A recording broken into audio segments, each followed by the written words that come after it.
From South Florida, this is Headliners, only on CBS News Miami.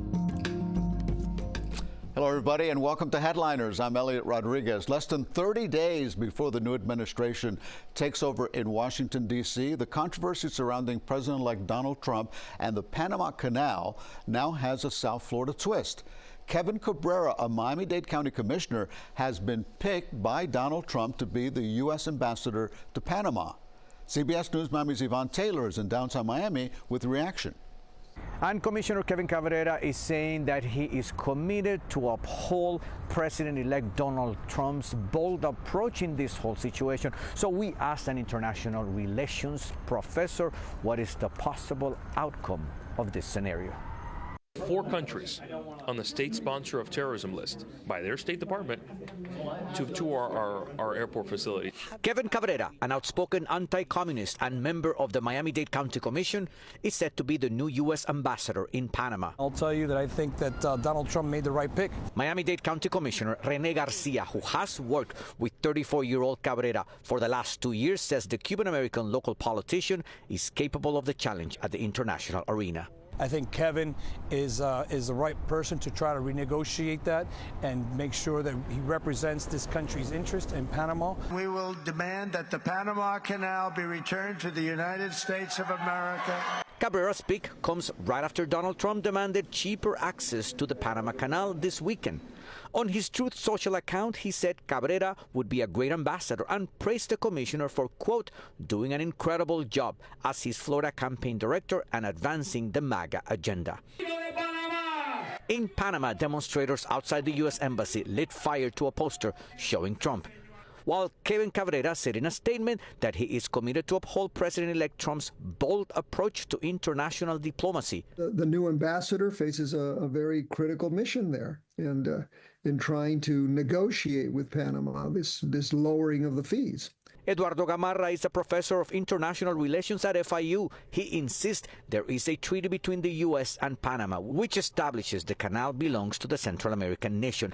Though Trump says the U.S. should pay less for helping build the canal 110 years ago or retake it. Is it attainable, what President Trump is saying? I don't think that the U.S. will invade Panama over fees, right? Now, it may force the Panamanian government to reduce the fees. But if the Panamanian government reduces the fees, it will most likely reduce the fees for everybody. We have requested an interview with Kevin Cabrera. We were told he's out of the country. As he becomes ambassador, Miami-Dade County Commissioners will name his replacement, and this is if they choose not to go to a special election. We are in downtown Miami. Yvonne Taylor, CBS News, Miami. For decades, a program in Miami-Dade County schools for English speakers of other languages, known as ESOL, has helped countless students learn English. In many cases, those students have just arrived here from other countries. The program is evolving to meet the needs of the latest students to enter the school system. CBS News Miami's Tanya Francois went inside a classroom to see how the school system is adapting. It was kind of strange for me because new language, new people, I didn't know anybody except my auntie and my uncle. When 12-year-old Alexander Mockrick moved to South Florida a year and a half ago, he spoke only 5 words of English. If I didn't know any words, I would translate them to my phone and then learn it. Just listen to him. You can hear how much his English has improved. Alexander moved to Aventura with his family who was fleeing the war between Russia and Ukraine. In the first day, I didn't know what to do because my mind was blowing up because of the war and I didn't understand what's happening. When Alexander enrolled into Miami-Dade County Public Schools, he joined 129 other students who also enrolled from Ukraine. 39 of them attend Aventura Waterways K-8. If I didn't met them, I don't know, they changed my life. We use a lot of pictures on the wall. The school board has several programs in place to help new students like Alexander adjust.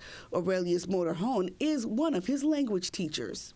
They come with a cell phone and they translate, and that's the way we talk. Ukraine isn't the only country students have come from. The district says 160 countries are represented in the Miami-Dade County Public School student population. In the 2022-23 school year, the district saw 20,000 new students coming from all over the world. Almost 14,000 came from just 4 countries. From Cuba, there were over 10,000, 1,600 from Nicaragua, 1,400 came from Venezuela, and 600 from Haiti. Cecilia Monteguro is the district's bilingual department chair. We develop lessons, and those are scaffolded PowerPoints and assessments, and that is going to be basically lessons to supplement the same instructional materials that all the population use. And while it's her job to infuse the kids into the system, she also has to help their parents who also don't speak English. So we have the bilingual parent outreach program, and they offer a series of webinars that support literacy and family engagement. And as a sort of South Florida bonus to all the language sharing, the students end up learning more than just English. Alexander thinks it's pretty cool. I know a little bit of Poland and a little bit of Spanish, so I learned Spanish in here.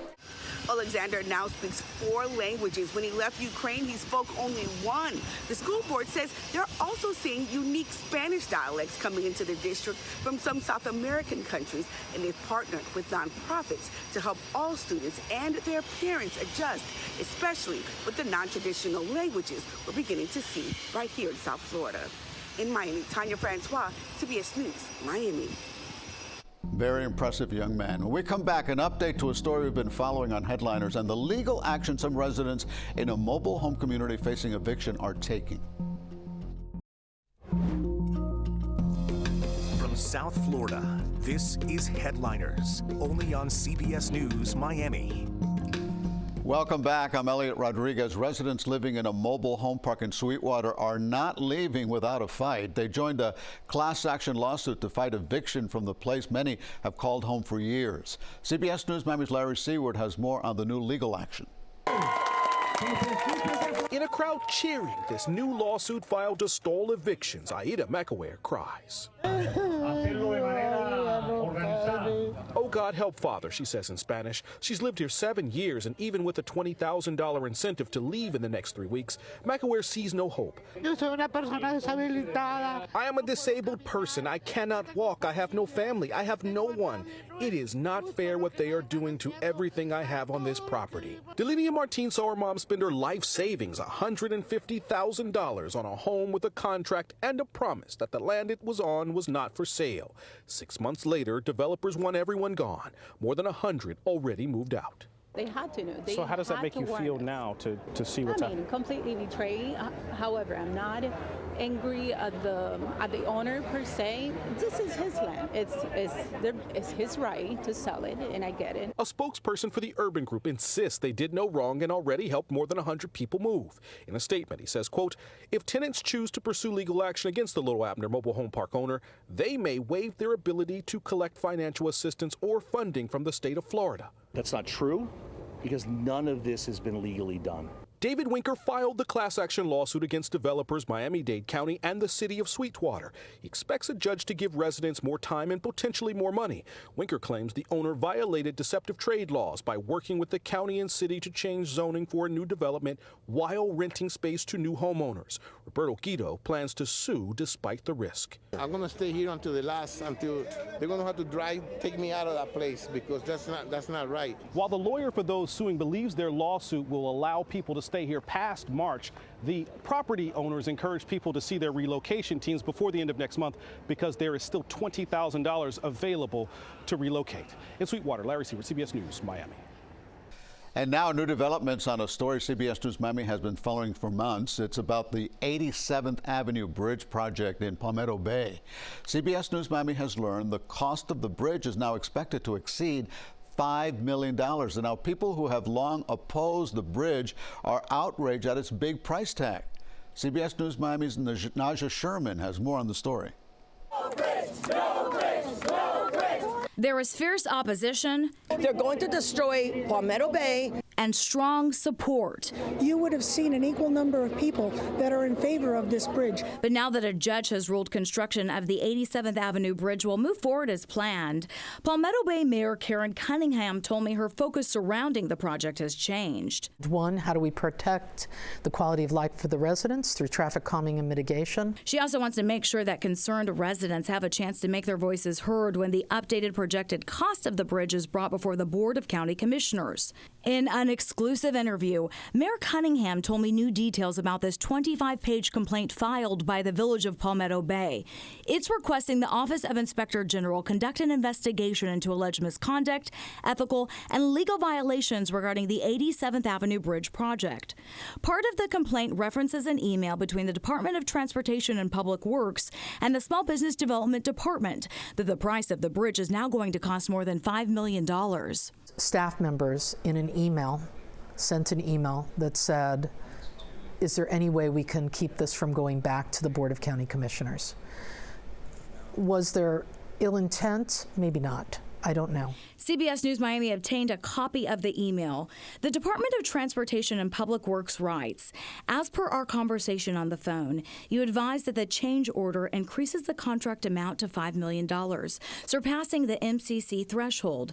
Can you please provide us with an option on how we can proceed with this change order without going to the BCC? Policy states that if the bridge project goes over $5 million, the DTPW has to go back to the Board of County Commissioners for approval. To make it clear, Cunningham says at this point there hasn't been any violation, just this email inquiry. Cunningham told me she wants to make sure people in the community have adequate notification of when this item is brought before the Board of County Commissioners so they can be involved in the process. When I look at what we've been arguing for the last several years, it's been that the folks did not have the opportunity to come out before the county commission in an appropriate, with appropriate timing. If someone hadn't have leaked that email to you, do you think you would have been kept out of the loop? Possibly, yes. What are you hoping is the end result with this newest piece of information? I want the county commission to be able to hear, this commission, to be able to hear from the residents of Palmetto Bay for and against, so that their voices will finally be heard. Naja Sherman, CBS News, Miami. When we come back, see how the world celebrated Christmas through prayer, calls for unity and togetherness. That's next. From South Florida, this is Headliners, only on CBS News Miami.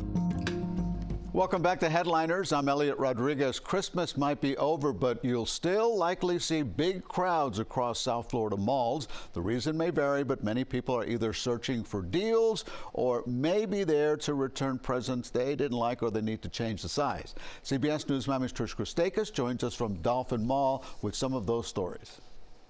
Well, a lot of people are out here returning gifts that they got from the holiday, and while they're also making exchanges, and that's a popular reason to be out today, others simply have more holiday gifts to buy or just want something to do. We're making some returns? No. No returns? No, more shopping.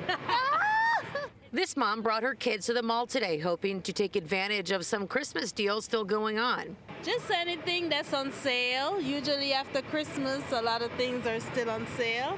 For me, I'm off today, so now I'm just hanging out with the kids and doing just a little shopping, not too much. The National Retail Federation is expecting a steady spending this holiday season to grow between 2.5 and 3.5% more than last year. We find out there's a Christmas sales, so we came here and buy something. I have a daughter who's 10, so when she asks, it's pretty much a done deal with her and the mom. That increase from last year is expected to hit $989 billion in total holiday spending between November and December. This shopper was here making returns today. Exchanging and making sure that my family gets the right sizes, but as well as not being in the sanity of the lines, being patient. But he also works in retail and knows the struggle on both sides. As a consumer and a customer, I could see the both part. I mean, it is insanity. We're in holiday mode right now, so it's a lot going on, but all we can do is be kind and be patient and make sure that everyone gets their gift today and this year. And he said it best, the key is to be patient as you're navigating these malls and, of course, these parking lots. The rush has been going on all day, so be patient as you're making your returns or just shopping. Reporting at Dolphin Mall, Trish Christakis, CBS News, Miami. I think I'll wait for the crowds to die down. And from the Vatican to churches all over, Christians around the world prayed for peace, happiness, and kindness on Christmas Day. CBS News Miami's Christian Benavides reports on the worldwide celebrations. Pope Francis delivered his traditional Christmas message at the Vatican. He urged all people of all nations to find courage during this holy year, to silence the sounds of arms and overcome divisions across the world. In Washington, D.C., the national menorah was lit near the White House to welcome the first night of Hanukkah. U.S. Homeland Security Secretary Alejandro Mayorkas addressed the crowd. This Hanukkah, let us rededicate ourselves to the light that defines us and the better world we seek to build. In Kyiv, Ukrainian President Vladimir Zelensky marked the Jewish Festival of Lights nearly 3 years into the war with Russia.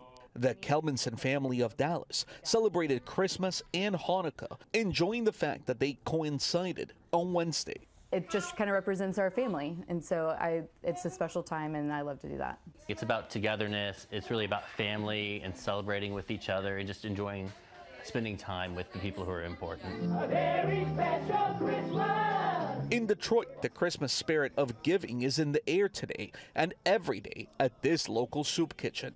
Our Lord and Savior Jesus Christ came to give, came to serve, and we're here to serve. We do this year-round. We have volunteers here every single week. While in Brighton, England, some brave merrymakers dressed for the occasion and celebrated with a chilly Christmas dip.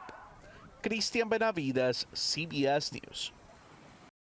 I'm freezing just looking at that. And thank you for joining us this half hour in Headliners. As always, keep it right here to CBS News Miami for up-to-the-minute breaking news and weather 24 hours a day. Make it a great day.